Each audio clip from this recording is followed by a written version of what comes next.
여기가 그냥 다 발코니잖아요. 우리나라 같으면 이거 확장하고 난리 나거든. 확장 안 하면 안 된다 그러고 막 기본 확장 옵션 막 들어가 막 이러는데 일본은 이런 게 없어요. 어떻게 된 거예요? 일본은요. 뉴빌드. 안녕하세요. 오늘은 우리 일본 부동산 관련해서 좀 알아보려고 하는데, 일본 부동산에서 정말 전문가로 활동하고 계신 노윤정 대표님 모셨습니다. 안녕하세요. 저는 일본 부동산 투자하고 있는 필명, 백승, 실명, 노윤정으로 활동하고 있고요. 재작년에 서울을 팔고 도쿄를 샀습니다. 라는 책을 출판을 하였고, 이런저런 일을 하면서 또 일본 부동산 투자에 관한 이야기를 많이 하고 있습니다. 사실 저는 개인적으로 옛날에 이제 건설회사에서 근무할 때도 일본에 출장 가서 소형주택 관련된 인테리어도 많이 보고 했거든요. 근데 이제 그런 부분들에 대해서 일본 인테리어와 또 한국 인테리어 뭐 이런 것들도 좀 비교해서 영상을 좀 만들어 보면 어떨까라고 해서 제가 초대를 했는데, 자, 일단은 일본 같은 경우에는 엄청난 고령화로 인해서 부동산에 영향이 많이 미친다고 이야기를 하거든요. 좀 어때요? 일본 부동산에서 진짜 모르시는 분들이 대부분, 제가 볼 때 90% 이상 모르실 것 같은데 어때요? 일본 부동산이 올랐냐? 그런데 어떤 분들은 요즘 기사에서 일본의 아파트, 타워맨션, 맨션이라고 부르는데 다 10억 넘었대. 이런 기사를 본 사람들은 그런 얘기를 하고요.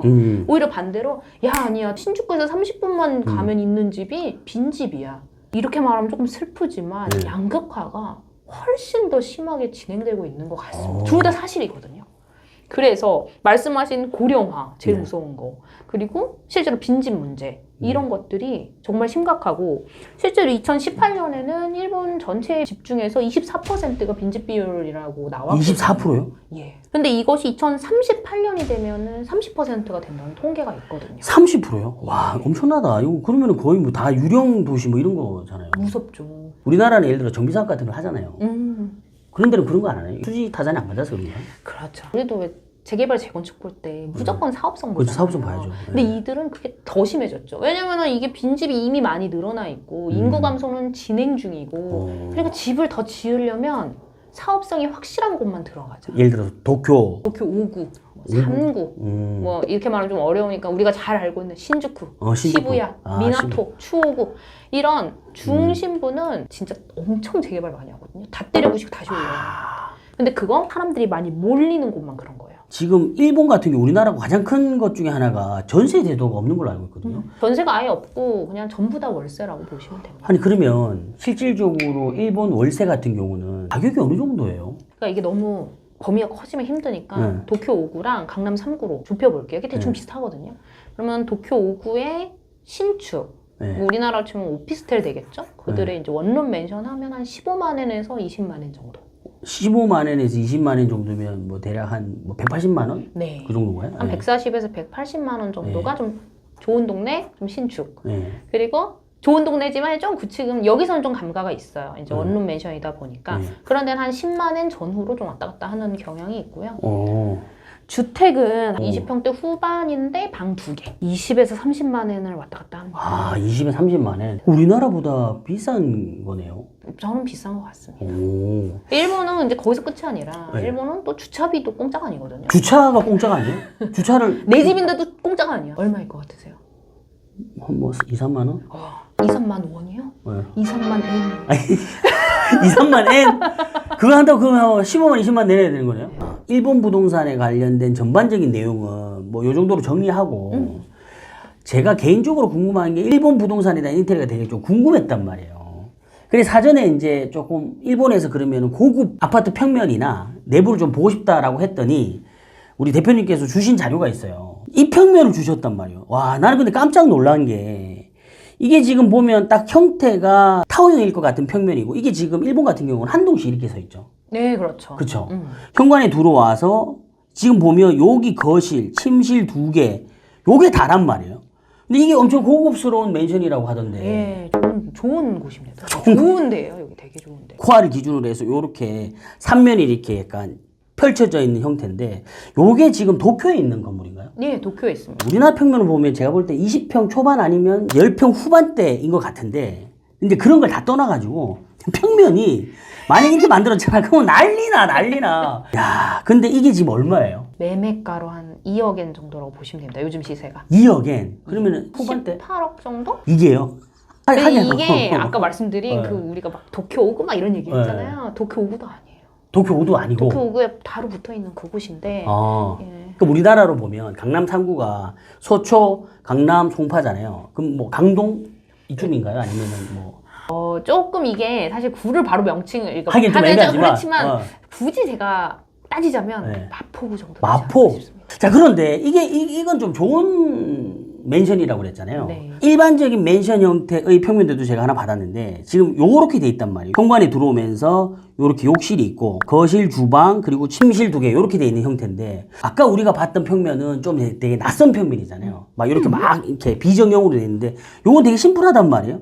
요런 것들은 가격이 어떻게 돼요?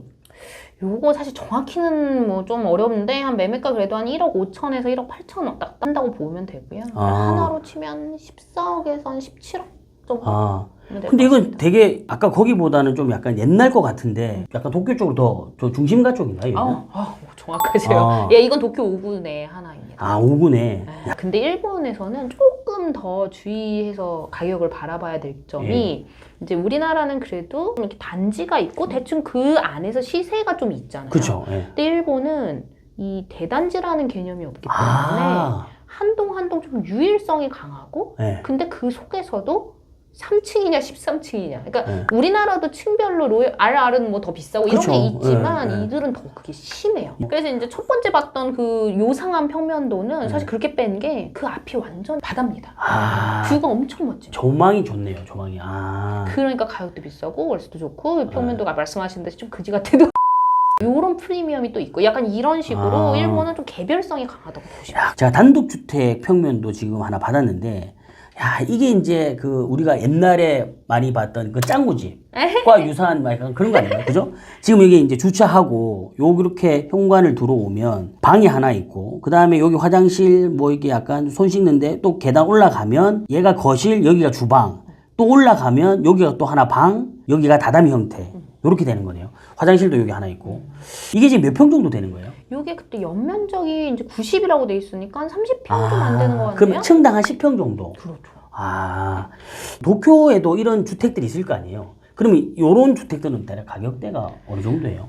이거는 더 비싸요. 이거는 더 비싸요? 월세 40만 원짜리였는데 월세 40만에? 이게 그럼 뭐 얼마를 내야 돼요? 근데 여기는 강남 3구입니다.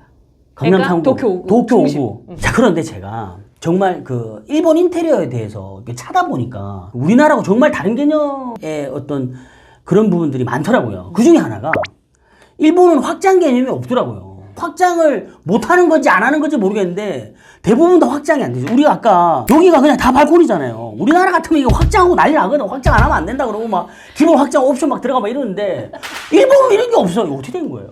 일본은요 확장이 없어요. 확장이 없다. 왜요? 저도 추측하는 바로는 지진 때문이고요. 지진. 그러니까 발코니라는 그 유무가 그 피난처의 역할을 하는 것이기도 하기 때문에 굉장히 중요하게 여겨지고 일본에서는 요즘에 또 발코니를 확장하는 맨션들도 나타나고 있다고는 합니다. 그런데 되게 재밌는 게 우리나라는 발코니 확장하고 이러면 집이 넓어지고 좋다 편안하다 뭐 가치가 상승된다 이런 느낌인데 거기는 발코니가 확장되어 있으면 월세가 더 싸져요. 일본인들의 이거 이야기하면 좀 웃기지만 일본인들은 꼭 베란다에다가 이불이랑 빨래 걸어야 되거든. 그리고 제가 또 신기한 것 중에 하나가 디지털 도어록이 없다면서요. 맞아. 어디 디지털 도어록이 없을 수가 있어요? 만약에 일본인 집에 놀러 갔어요. 근데 그 집에 문 여는데 띠리리 도어락으로 열리면 부자입니다. 디지털 도어록은 아니 왜요? 왜냐면 일본에서는 지금도 그 열쇠 우리 옛날에 쓰던 그 열쇠 가지고 문을 닫는데 여기서도 또 나타나는 지진입니다. 이게 지진이 나면 어쨌든 이게 이렇게 어긋날 수도 있지 않습니까? 그래서 도어락이 걸려 있다는 거는 이 건물 자체가 내진 설계를 빵빵하게 그러니까 아무리 지진이 와도 우리는 도어락으로 문 잠글 수 있어 이 정도의 급이라는 거죠. 그래서 이런 식으로 우리나라에서는 선호하는 것들이 일본에서는 이렇게 물음표가 되는데 오히려 일본에서 선호하는 것들을 얘기하면은 우리나라가 물음표 그걸 그게 뭐예요? 이런 게 있거든요. 한번 해보자면 첫 번째는 매립 조명입니다. 매립 조명? 다운라이트 같은 거? 맞습니다. 간접 조명 이런 거? 맞습니다. 천장에 이렇게 붙여놓는 거 있잖아요. 이렇게 매립 조명. 그게 이제 요즘 맨션 분양에서 인기 있는 조명. 와, 우리나라는 거의 기본으로 생각하는데. 그렇죠. 일본은 요즘에 이제 인기 있는 옵션이라고 해야겠네요. 옵션이 됐고요. 그리고 이제 일본은 지진 때문에 벽에다가 뭘 이렇게 거는 걸 많이 못해요. 아, 이거 흔들림이 떨어지니까. 예. 안 하는 거죠. 대표적으로 벽걸이 TV 같은 거. 벽걸이 TV 하고 싶어도 못 하겠다. 여태 못했죠. 네. 그리고 픽처 레일 같은 거 이렇게 네. 해가지고 네. 했잖아요. 그게 이제 일본에서 인기인 거예요. 아, 이제- 피처 일이. 네, 이것도 도어락이랑 같은 개념이에요. 오. 인제는 우리 맨션은 인제 아무리 흔들려도 떨어지지 않아. 그러니까 벽걸이 TV 걸고 픽처 레일 걸어야지. 가 가능한 이게 인기 옵션이에요. 아니, 그리고 욕실 사우나도 있다고 하던데, 이건 뭐예요? 이게 되게 특이해요. 이건 네. 한국에서 제가 본 게 별로 없는 것 같은데 일본의 요즘 맨션의 인기 옵션 중에서 네. 욕조를 놓는데 그 욕조에서 사우나가 되는 거야. 그 욕실에 들어가면은 위에서 스팀을 쏴주고 거기서 이제 좀 편안히 쓰. 한번 경험해봤는데 되게 네. 좋더라고. 그냥 우리 일반적인 욕실에 욕조가 있는데 위에서 스팀이 내려오는 거네요. 맞아요. 우리나라는 그래도 화장실에 들어가면 그 안에 모든 게 다 있잖아요. 다 있죠. 변기도 있고 세면대도 있고 욕조도 있고. 예. 근데 일본 다 따로예요.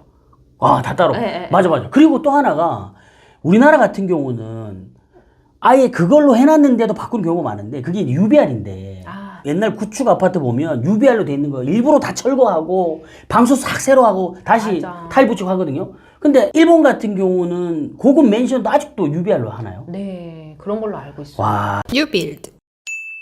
와, 오늘 우리가 우리 노 대표님을 모시고 일본 부동산 관련해서 이야기를 이렇게 좀 해봤는데요. 우리 뉴빌더 시청자분들께 마지막으로 한 말씀 하신다면. 사실 저는 일본 부동산 투자하는 사람이고 사실 이런 세부적인 인테리어는 사실 저도 대표님 만난다고 해서 공부도 하고 막 지인한테 물어보고 일본인한테 물어보고 해가지고 갖고 온 거였거든요. 그래서 이게 아까 얘기했듯이 케바케이기 때문에 너무 이제 이것만 그렇다라고 그렇게 오해하지 않으셨으면 좋겠고요.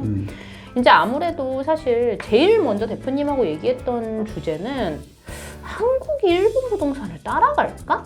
이게 맨 처음에 떠올랐던 질문이었고 이제 앞서서 저희가 그 노령화 그리고 빈집 이야기를 좀 하지 않았습니까? 그렇죠. 예. 근데 최근에 뉴스에서도 우리나라도 이제 빈집 문제 조금씩 계속 드러나고 많아지고 있죠. 이제 그런 걸 보면은 분명히 일본 부동산이 나아갔던 길이 우리 부동산하고 똑같진 않겠지만 그런 인구 구조랑 사회 구조 같은 거 봤을 때는 닮은 구석이 있을 수밖에 없거든요. 그런 면에서 이제 저는 우리가 지금 한국에서도 좀 주의해야 할 부분은 어쩔 수 없이 양극화인 것 같습니다. 양극화. 저는 양극화를 넘어서 삼극화에 대비하라 이렇게 표현을 하는데 좋은 것은 더 좋아지고 지금 현상 유지하는 곳은 현상 유지가 되고 그리고 하락 수밖에 없는 곳은 또 떨어지고 이런 것들이 있기 때문에 투자자들이 조금 앞서서 바라보면서 대비를 하면 좋지 않을까 그런 생각을 합니다. 오늘 우리 노 대표님 모시고 여러 가지 이야기 많이 해봤는데요. 아무쪼록 이번 영상 일본 부동산 그리고 인터넷 때 참고하시고요. 영상이 좋았다면 좋아요, 구독 많이 해주시기 바랍니다. 저희는 다음 시간에 뵐게요. 고맙습니다. 감사합니다.